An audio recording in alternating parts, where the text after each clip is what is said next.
Good morning, everyone. Welcome to daily meditation. It's very good to wake up with you all and start the day this way together. Thank you for being here. We are in our week of daily meditations with our teacher Yahel Avigur this week. If you were not here on Tuesday or Monday and you want to catch up, you can find all the videos for this week, and all of the videos from Sangha Live's recordings on the Dharma Library section of the Sangha Live website. We'll run for an hour today. We start off with a talk, and then we have some meditation time, and then there's a little bit of time for questions, answers, sharing, comments. And you can either come on screen by clicking the raise a hand icon on the side, bottom of the screen, or you can post a question in the chat. Okay, and if your question doesn't get answered today, then there's still time tomorrow and on Friday. And as you know, for those of you who are regulars, these sessions are all run on Dana. This is the way Sangha Live runs. This is the way all of our teachers are supported for their teaching.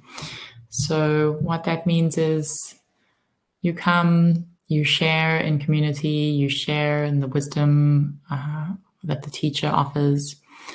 They offer their time, their experience, their learnings, and that benefits us and our meditation practice. And then if we're able, we offer financial contributions, and that helps both Sangha Live and the teacher to keep on offering in this way. So thank you for your donations. They are very much appreciated. Sangha Live has been running this way since we started, and we support many teachers this way as well.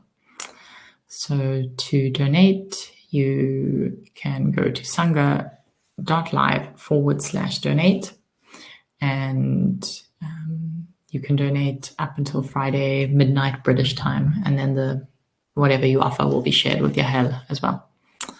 All right, thank you everyone. I'll hand over to Yahel, and I look forward to practicing with you.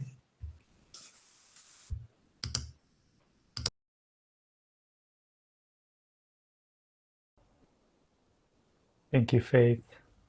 It's good to be here.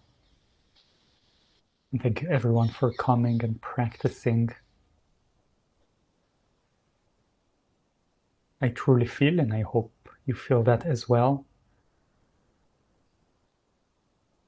that your practice is a kind of dana. We are participating in the world all the time in many different ways and levels.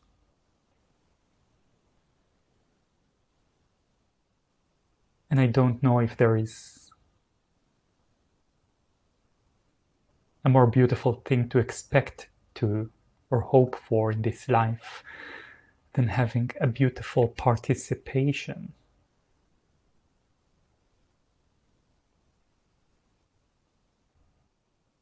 And it seems to me that practice really helps with that.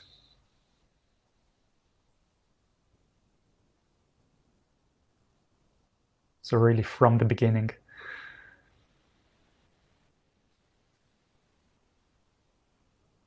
we can perceive our practice as a kind of contribution, as a kind of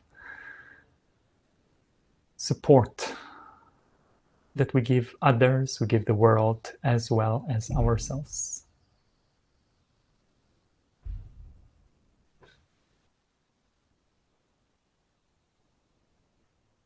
And the practice of Samadhi can very much be seen in this context.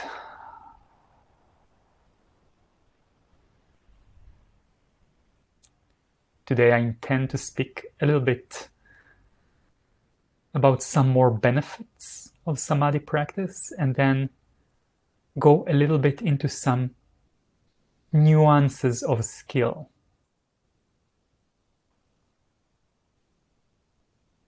Because Samadhi, as I said from the beginning, is a quality that we have, but it's also a skill that we can develop. And it's really worth developing.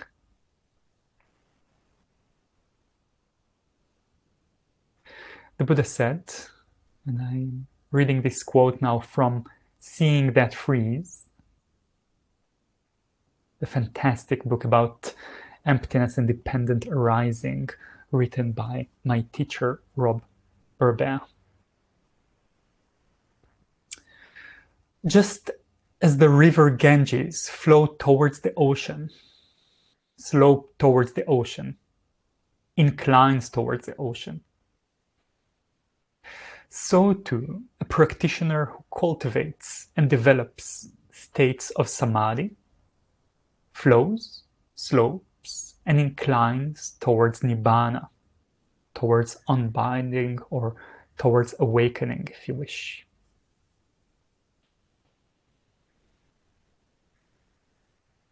How and why does samadhi lead in that direction?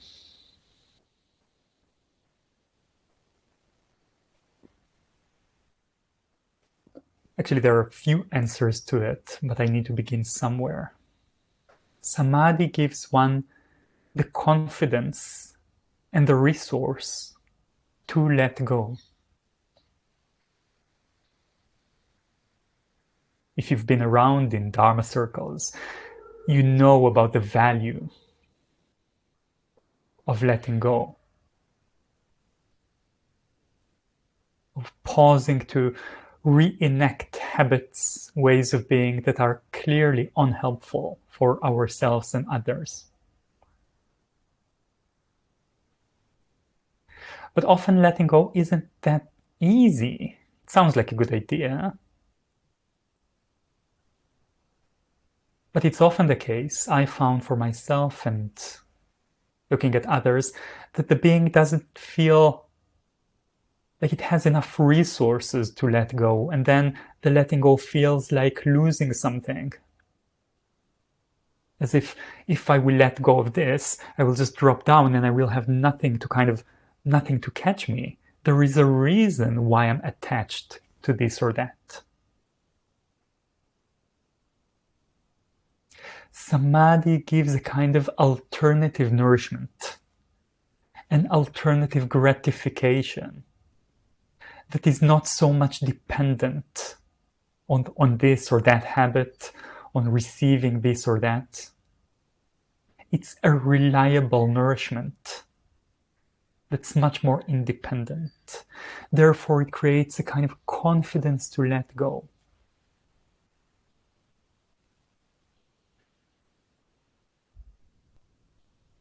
With that comes a kind of emotional stability, an emotional availability.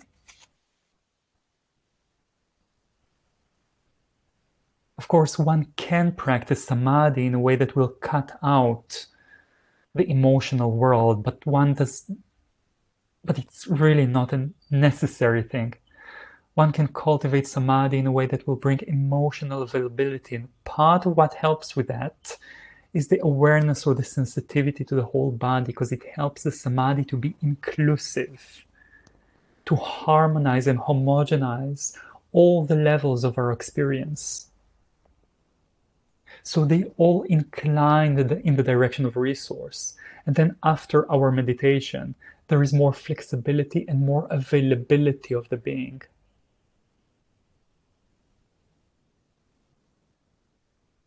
When one begins to practice samadhi, or re-engages in the practice of samadhi, there can come, and I've seen that happen so many times, an organic inclination, an organic going towards the Dhamma, an emergence of trust in the Dhamma. Because one sees, yes, when I work in this way, when I harmonize the energies of my mind, my heart, my body, something goes in a direction that really surprises me, and it doesn't come from what I perceive as my usual sense of self. It somehow takes me somewhere. kind of like that Buddha's quote, I'm starting to incline in some direction, and there is quite a lot of faith and trust coming from that. It's like, gosh, it actually leads somewhere, and I can feel it, and it feels good here and now, feels fulfilling here and now. And maybe something in the mind can remember the story of the Buddha, remembering that he experienced samadhi and felt, yeah, that's actually going in a helpful direction.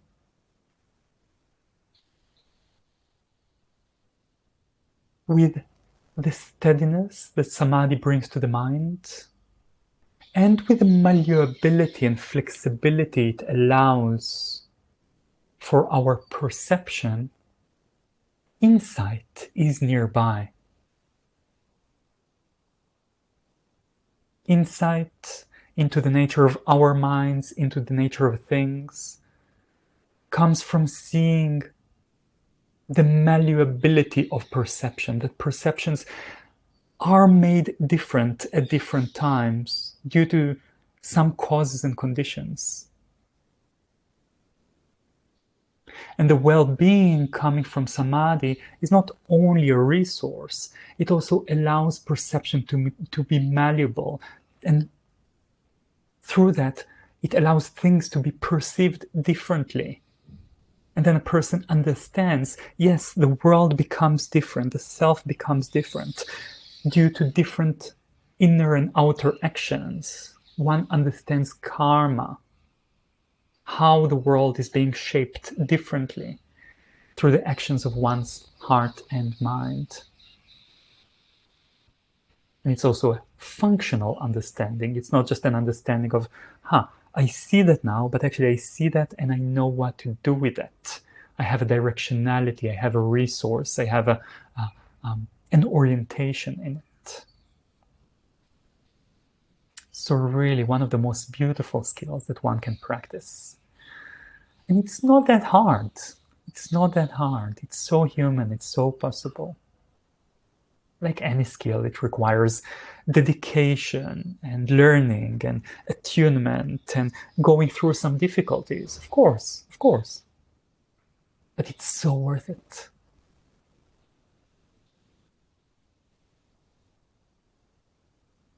And yes, like any skill, there will be some difficulties or needs for attunement and adjustment. The 5 hindrances, the famous 5 hindrances, will tend to be quite obvious when one is practicing samadhi, because one moves in the direction of more harmonization, more alignment of the being, in a way more purity, if you like this word. Some people like it, some people don't. And in contrast to that, the classical 5 hindrances that the Buddha spoke so much about will become quite obvious, and one will need to work through them sometimes. There's a lot to say about it, but I won't say much now because I believe that there is a lot about that in the field. Besides the more obvious manifestations of dullness of mind and agitation and ill will or anger and or aversion and sense desire and doubt, which are the classical 5 hindrances, one will get also subtler variations. And I do want to mention subtler variations of agitation and dullness of mind, which are sometimes called sinking and drifting. So sinking is a kind of state or a range of experience in which there is some ease, there is some settling, but the mind and body are not really sensitive, are not really open. That will be called sinking. It's a little bit like the mind is sinking. It's like, and it's fine. And you can go through a meditation like that and you'll feel fine. Or maybe you can go through like 5 years of meditation like that and you'll feel fine.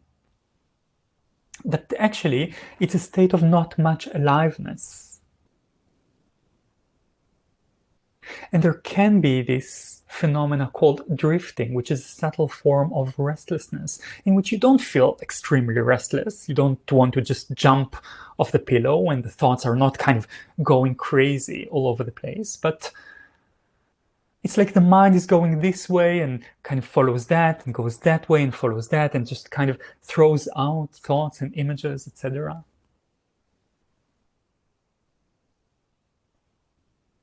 And this will tend to be very common in Samadhi practice. And if you feel like you have a lot of that, don't worry. It's like Samadhi practice is a little bit like surfing or something. You need to constantly balance, you need to constantly play. It's not like you need to do it right and then just stay there. No, it's playing. And yes, over time you can learn to play more skillfully. So what to do with this sinking and drifting? Basically, you need to do something that you anyway need to do all the time in your Samadhi practice and in your practice in general, which is to skillfully balance, skillfully play with the level of effort. The kind of effort that you need for your Samadhi practice is a steady, joyful, light effort. Samadhi is a state or a range of states characterized by calm energy. And in order to encourage and create such calm energy that definitely can walk with you outside of your meditation sessions, in order to support such calm energy, you'll need to balance, you'll need to play, you'll need to dance a little bit. If things are too squeezed, definitely if there is a sense of tension coming into your meditation, let yourself be a bit more laid back, a bit more light. Soften the body, focus on the lower part of the body, breathe out. Invite your mind to receive the experience. And if the mind is a bit too dull, a bit too sluggish, open, stretch, put the lights on, right? Expand the awareness to the whole body. Anyway, do that. But think of it, sometimes I imagine like antennae is going out, just coming out with sensitivity. Sensitivity and effort are not exactly the same, but often a dullness of mind comes because of a lack of sensitivity. And lack of sensitivity is a kind of groove that the mind can get into, in which nothing really matters, and there isn't really much aliveness or openness or interest or inquiry or curiosity in the being. And one can just kind of go through one's days. So working in the field of Samadhi and opening the sensitivity in this way, yeah, it helps the Samadhi to mature and move onwards and become more refined, but it also helps to make one's life more interesting, more open, more, in a way, allows some openness to the mystery of what it means to be alive.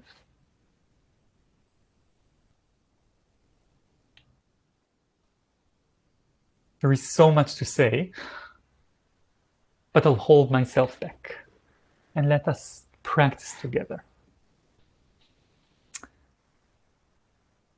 In this short practice period, we will work primarily with the breath, incorporating some of the ingredients that I already spoke about in the previous meetings.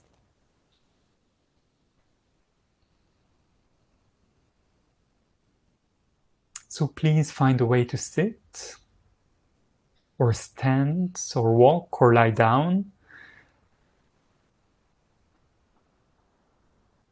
that feels helpful.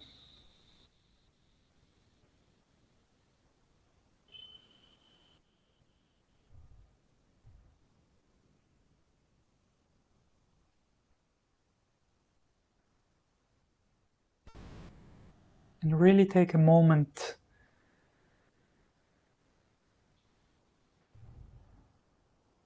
to allow yourself to support your body well.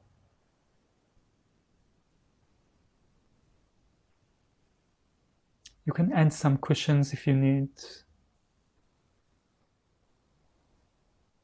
Change the position of your legs or hands.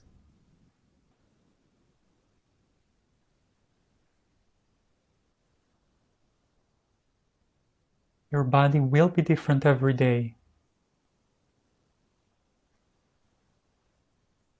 And part of practice is to ask, what does it need?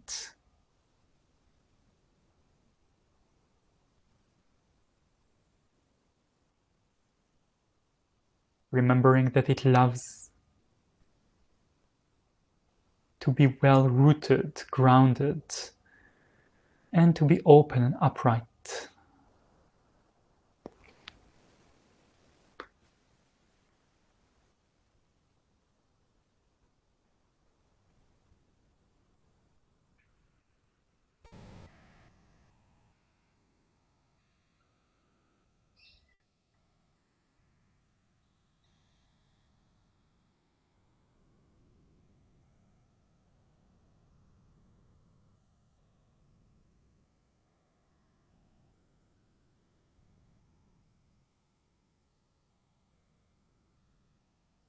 You can imagine and maybe feel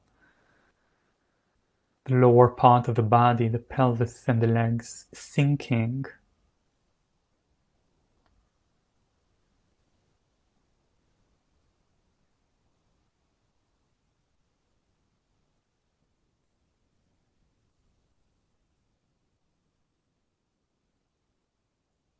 Into the ground, into the earth.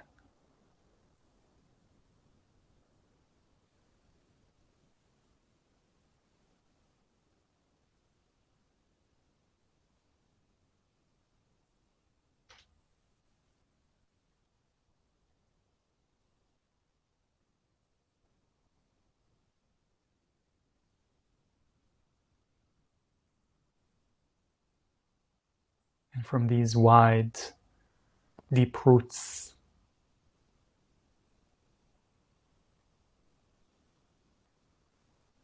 the upper part of the body can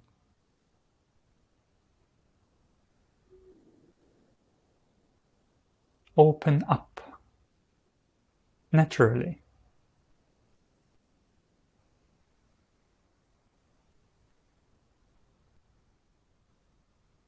Through its enjoyment and love of openness, more than through effort or demand.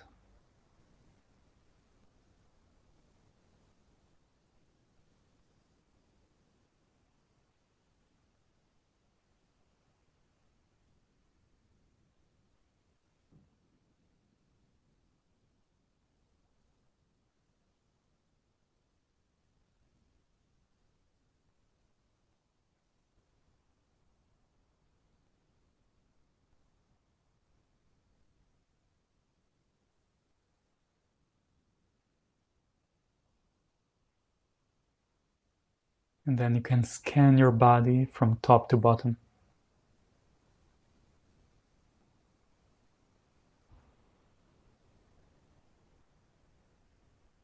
Touching and relaxing.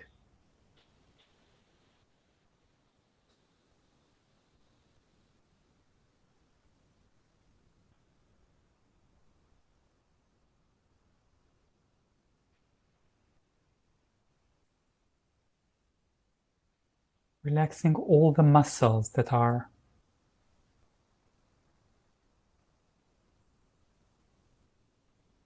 working in a way that's not really necessary. Starting with your forehead and around the eyes, just touching and softening.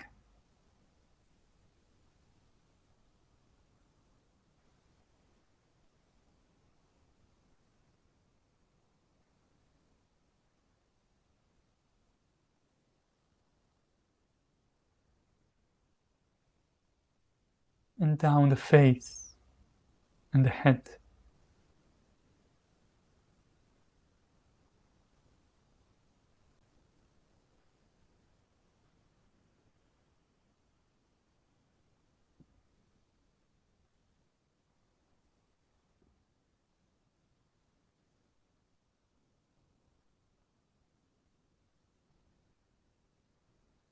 the throat and the back of the neck to the shoulders,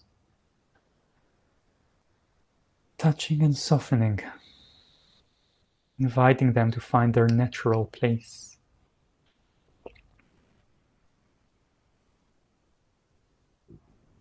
Trusting them to do so. Then down the hands,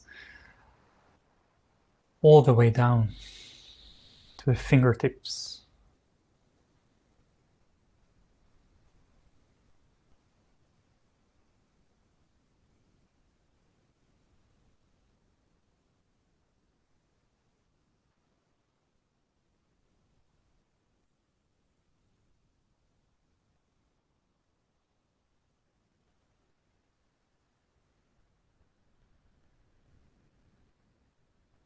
Back up to the back of the neck and then down the spine. Right side, left side.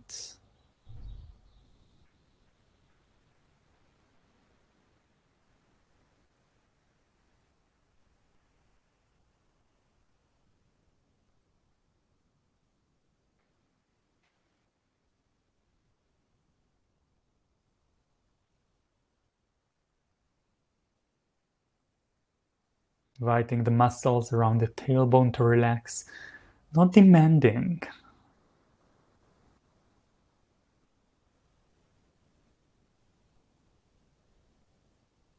but inviting.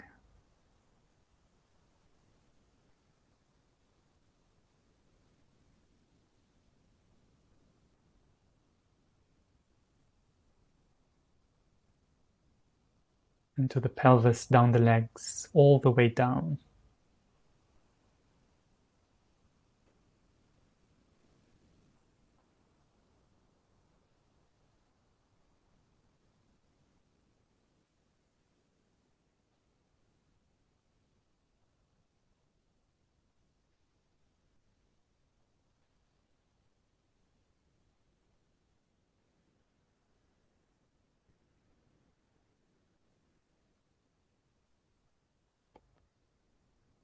And then the lower belly and the chest.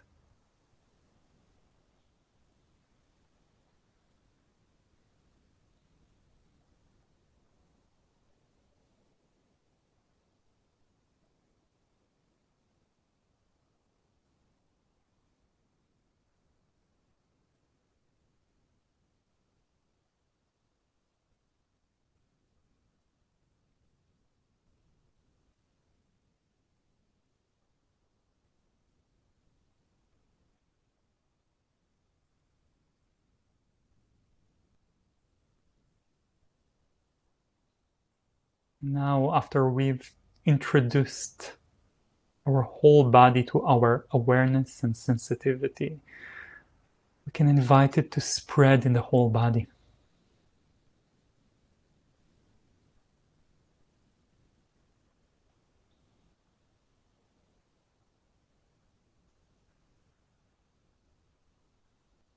Respecting our bodies with attention,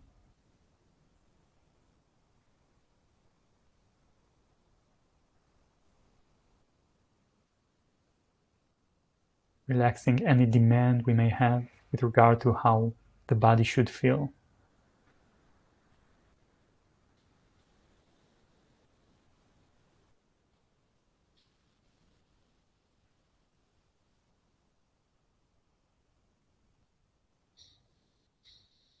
And reminding ourselves our kind, loving intentions.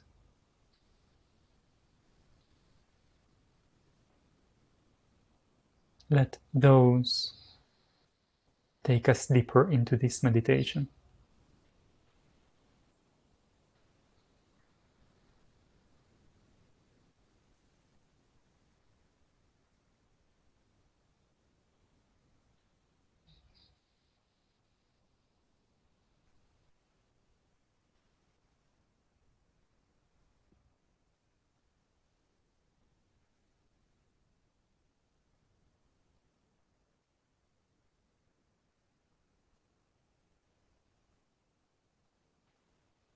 How does the whole body feels with the in-breath?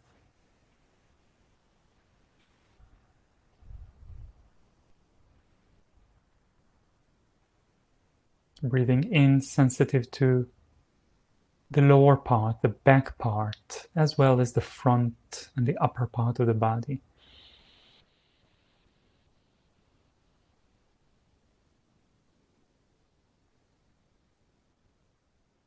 Breathing in a way that feels nourishing, perhaps allowing the in-breath to be slightly longer than usual. Not in a heavy, intense way.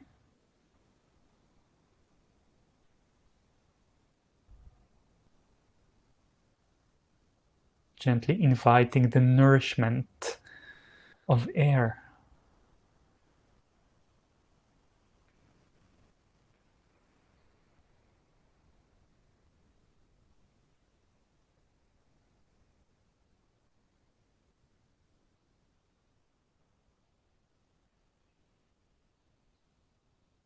Breathing out in a way that feels comfortable.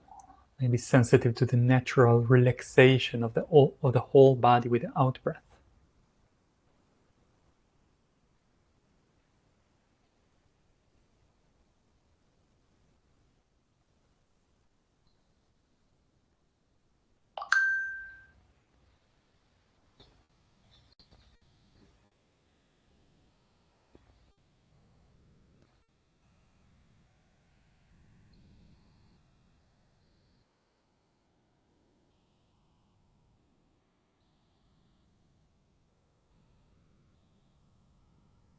And then, if it feels right,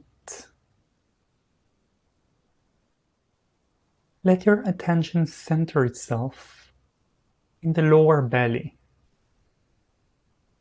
a little bit below the belly button.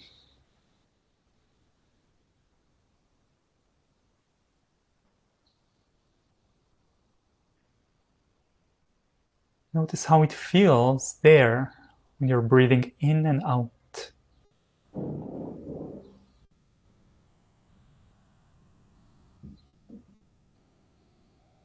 Perhaps intentionally softening that area with the in-breath,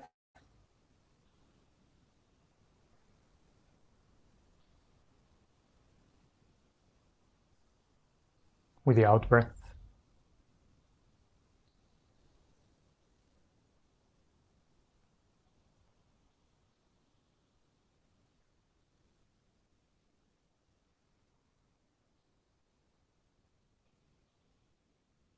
If you wish, you can stay just with this kind of practice, breathing in and out, sensitive to the lower belly and sensitive to the whole body.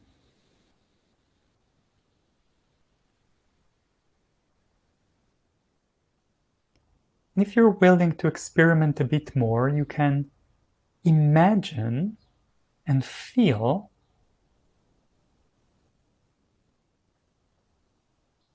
the breath entering through the lower belly.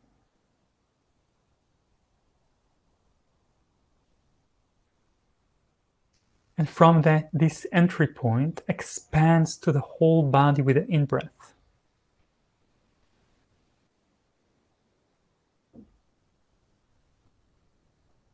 Breathing out, you can feel if the breath wants to go out from this same spot or in another way.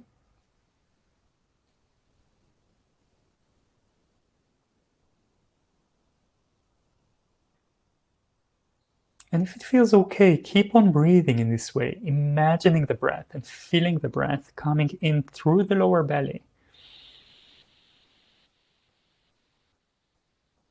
expanding to the whole body, a bit wider than the boundaries of the physical body, and flowing out.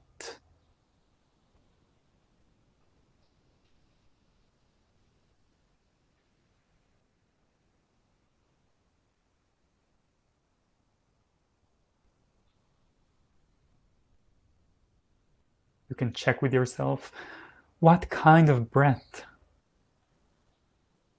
will feel helpful and comfortable,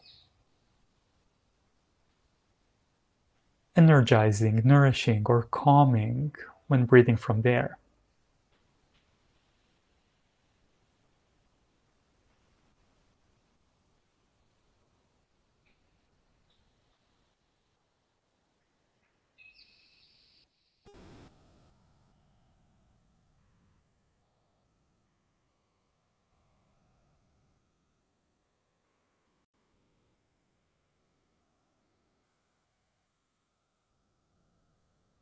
The breath flows in and through the entire body, including its back part, its lower part.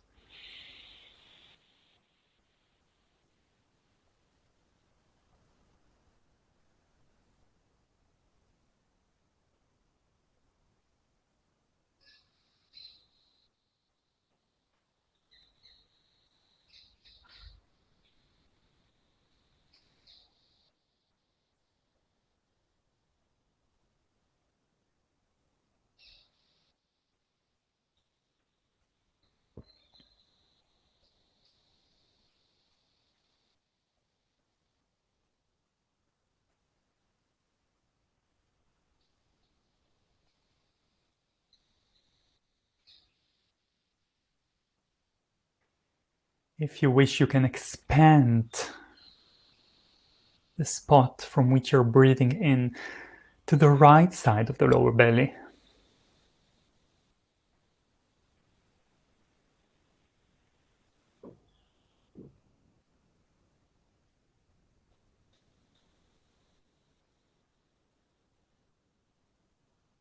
Find the spot from which it feels most comfortable to breathe in and out. And imagine, sense the breath coming in from there, expanding from there to the whole body.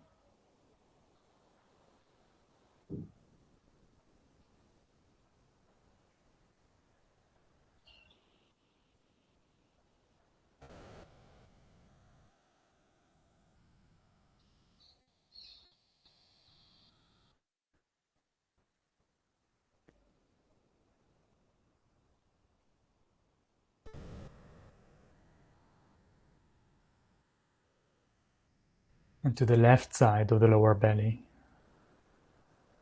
Breath entering and expanding from there.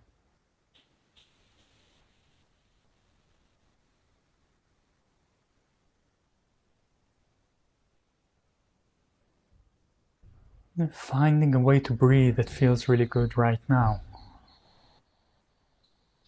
Some may want to intervene more. Some will want to leave it more natural, and that's completely fine.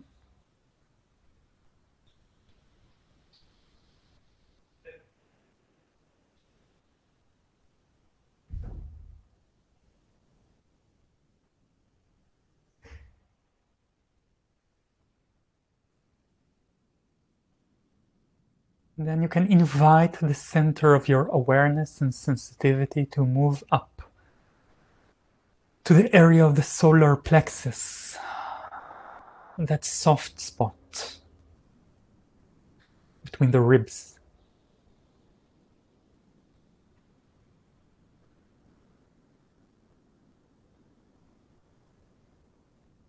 Invite the breath to enter through there, if it wants, and expand from there to the whole body.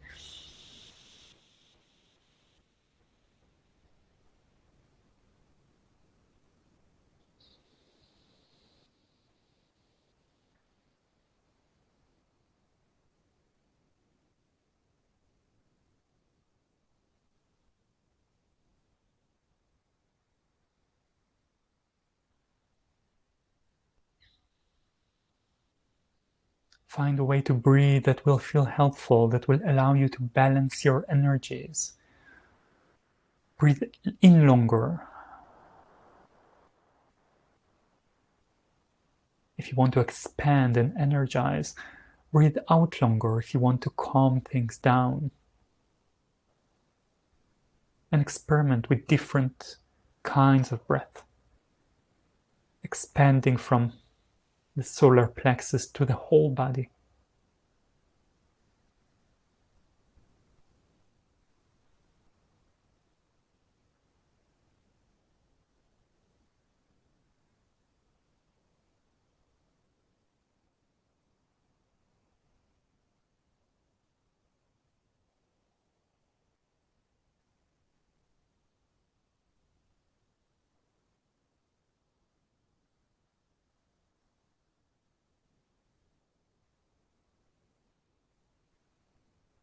You can experiment with breathing through the heart area.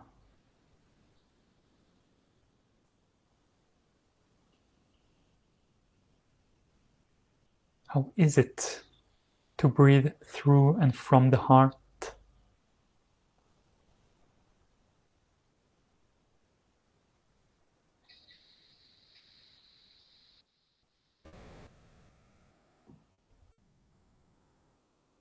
What kind of breath your body loves?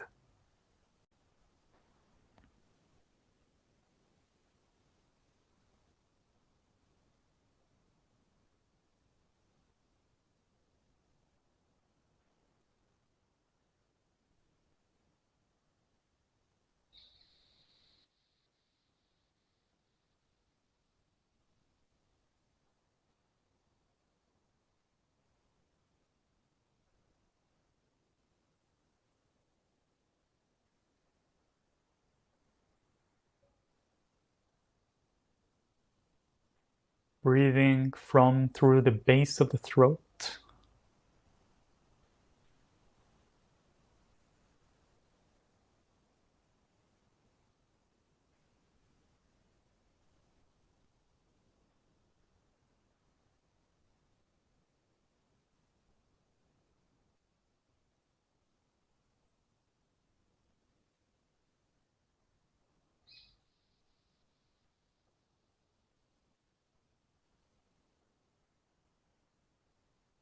Or the top of the head. Inviting the breath to come in and flow down the whole body. If there is too much intensity, you can skip this point. But if it feels right, feels helpful,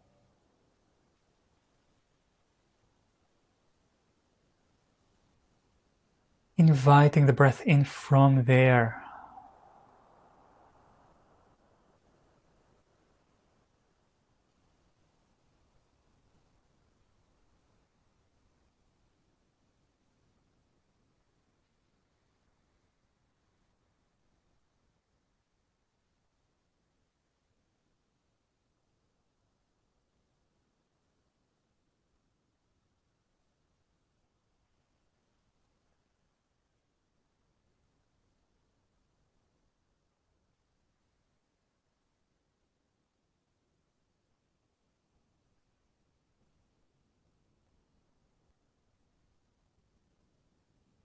Then through the back of the neck.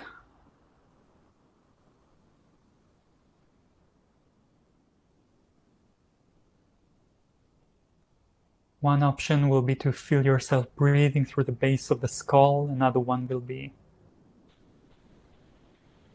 from that spot between the shoulders, where the back and the neck and the shoulders meet.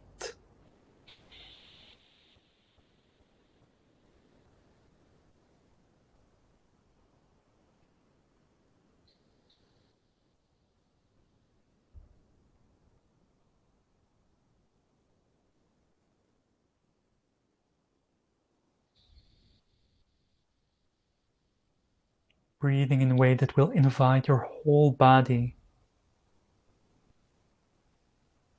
to be nourished, energized, or calmed.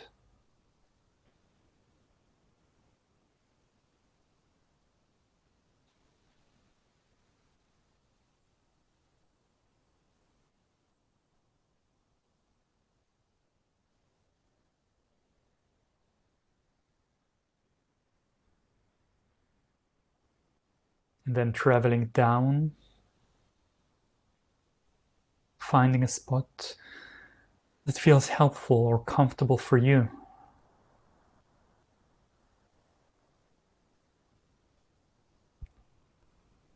Somewhere along the spine or in the tailbone.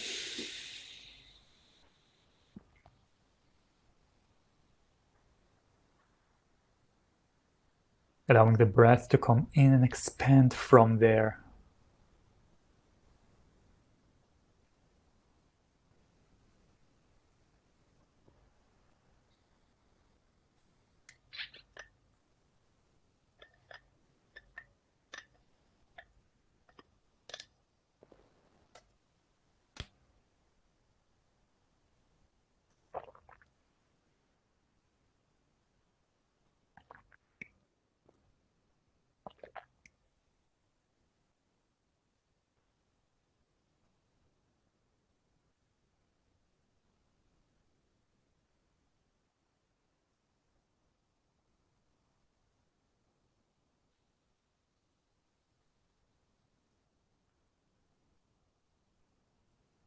And then invite yourself to settle your attention on one of these places that we've explored, or in a different spot.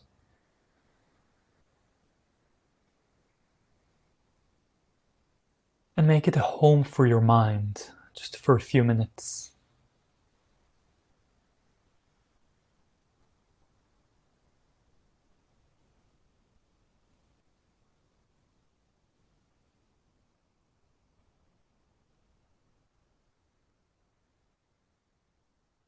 Breathing there and inviting your awareness and the breath to expand together, to fill and surround the whole body.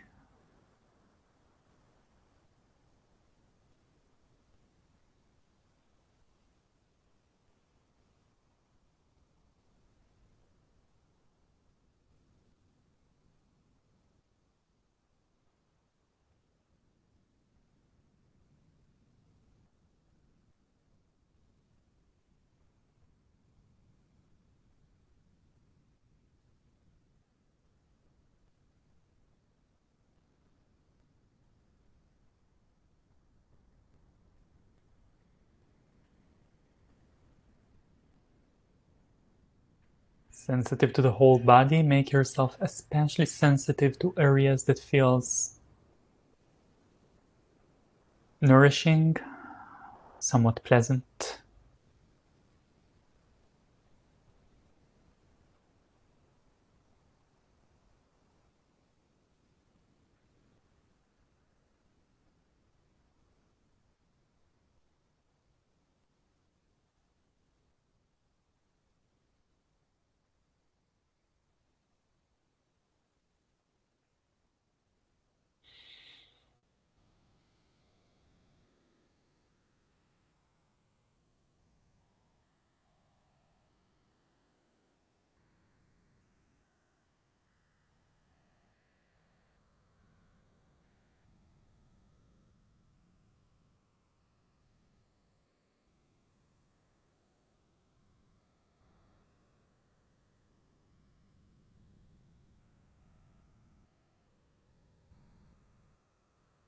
Finding the balance between a more active approach and a more receptive approach. It could be that in this point you just want to receive the sense of the body, the whole body with the in and out breath.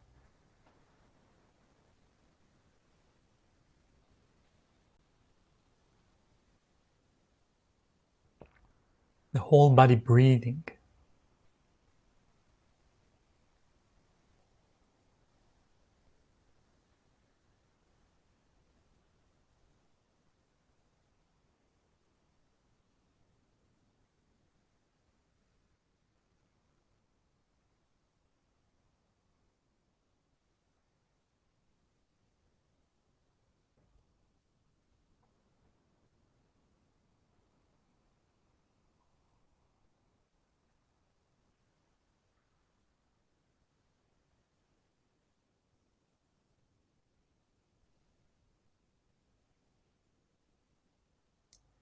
And towards the end of this short practice,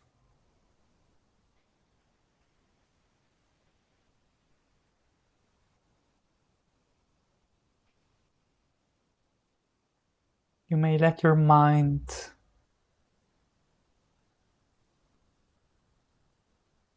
take note of some of the qualities that you have developed. Sometimes the practice feels really nice, sometimes not so much.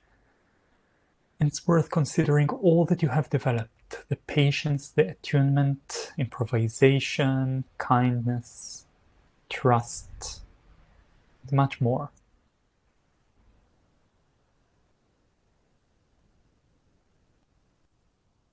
And dedicate your practice to others, near and far.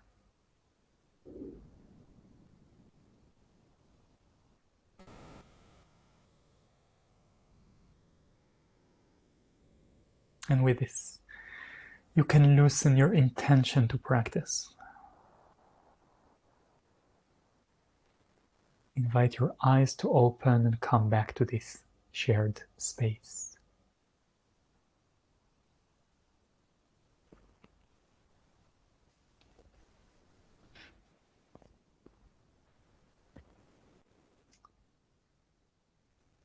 So thank you for practicing in this way.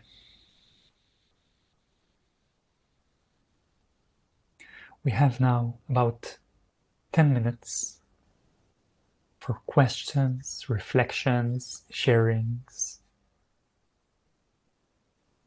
Whatever you would want to share or ask, you're welcome to do that by raising your hand and to be invited here to the screen or through the chat.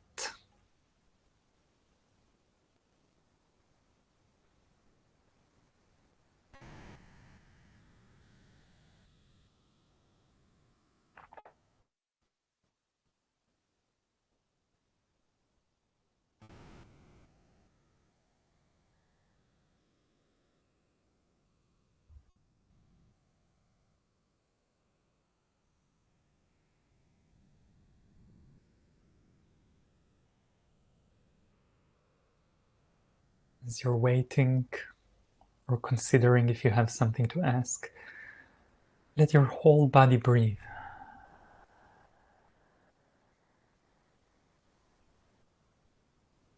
Even though the intention is slightly less clear now, you don't have to let your sensitivity dissolve.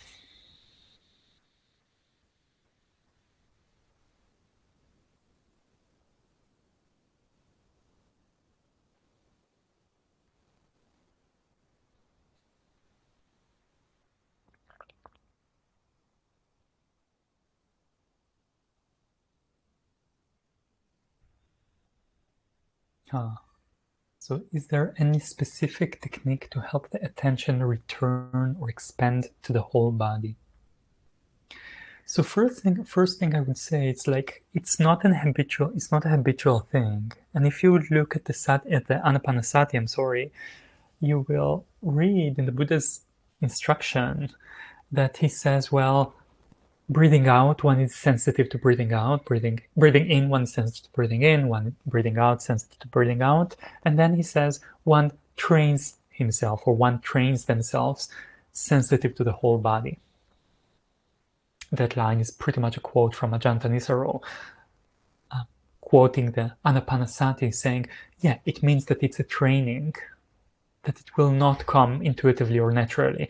Definitely not for us that are so habitual to look at things that are kind of exactly 5 to 6 inches big. So how to do that? One thing you can do is to decide that it's not your main thing, but you have your basis with some spot, with a breath, and from there you expand again and again. What does it mean to expand again and again? You can invite your awareness to stretch and open, and sometimes you can do that, like you can do maybe now or with another person. You're looking at them, it's like, how will it be to pay more attention to them? And you can ask that of your mind, and the mind may cooperate. Or you can ask yourself, how does the whole body feel? And through that question, often the mind's kind of sensitivity just follows and responds to your question, which is a really good trick to have in meditation generally. You ask a question and it inclines the mind to give you some kind of an answer. So how does the whole body feel? Sometimes it's helpful to have like a background image of a center and, more. So actually, it's not very different than when you're looking at someone. You can look at me, for example, now. You're looking at me, but you see the background as well. So it's kind of training the eyes to do that as well. So you can have that as a kind of background image of what is meant. Or you can imagine a candle. Again, this is from Ajanta Nisaro, having a candle and a candle flame, but it lights the whole room. So that can be a kind of analogy as well. All right, another question. Could I please say a bit about whole body awareness in the context of non-formal practice and situations? Great. It takes some getting used to.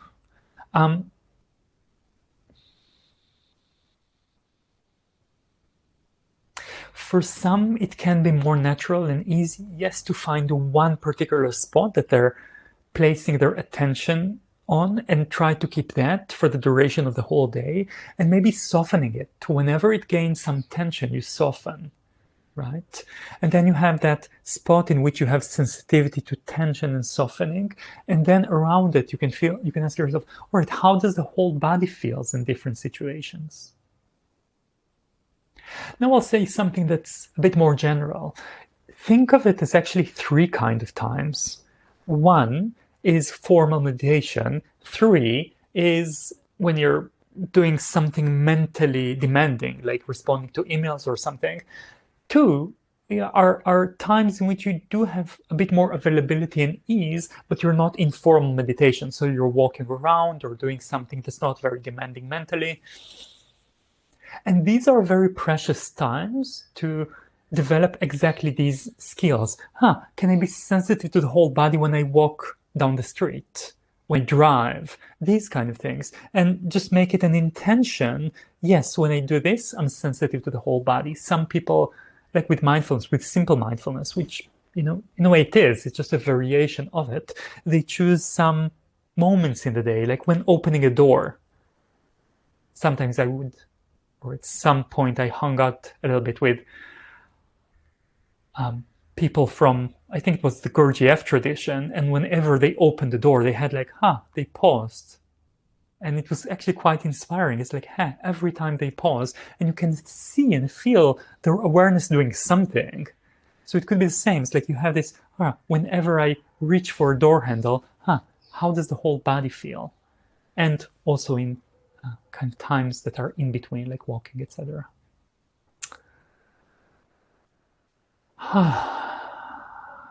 Reflection. It seems that to heal or change the outer world, meditation develops a skill quality for it in the body. Alignment, balance, finding trust, relaxing, and so on. In a way, yeah. I think people will find their different balances between working towards the outer and working kind of in their own domain. And I think part of the art is to really find a balance that works for you, and then let it tilt wherever it wants to tilt. So the code is the question, what's the most helpful thing I can do right now? It's kind of karma question. What's the most helpful action? And then the question, is it inner, is it outer, can be quite secondary and even dissolve over time. So I'm just responding with a reflection. I wasn't literally asked to, so I apologize if that wasn't completely appropriate. And then there seems to be another question.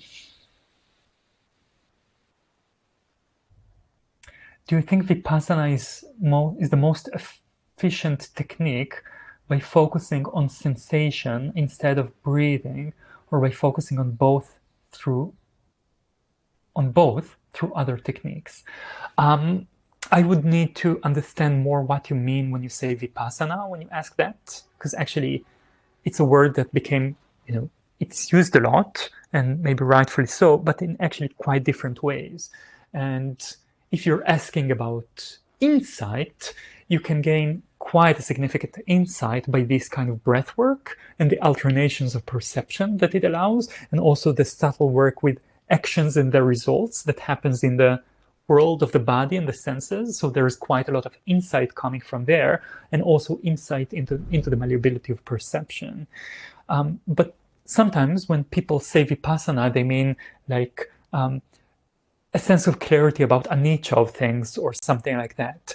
And for that, there are different techniques that can be helpful. This one is one of them, but other ones can be equally or more helpful as well. So basically, I'm not really responding in full because I'll need to understand a bit more, as the word Vipassana means so much. All right, we need to end now. Thank you all for practicing. Thank you for being here together. Really appreciate the work that you're doing in practice, and appreciate your presence and support to each other. All right. So, thanks, Christoph. If you come tomorrow or the day after, please ask again, and I'll try to find time to respond. All right. Thank you. Okay, wow. Bye bye.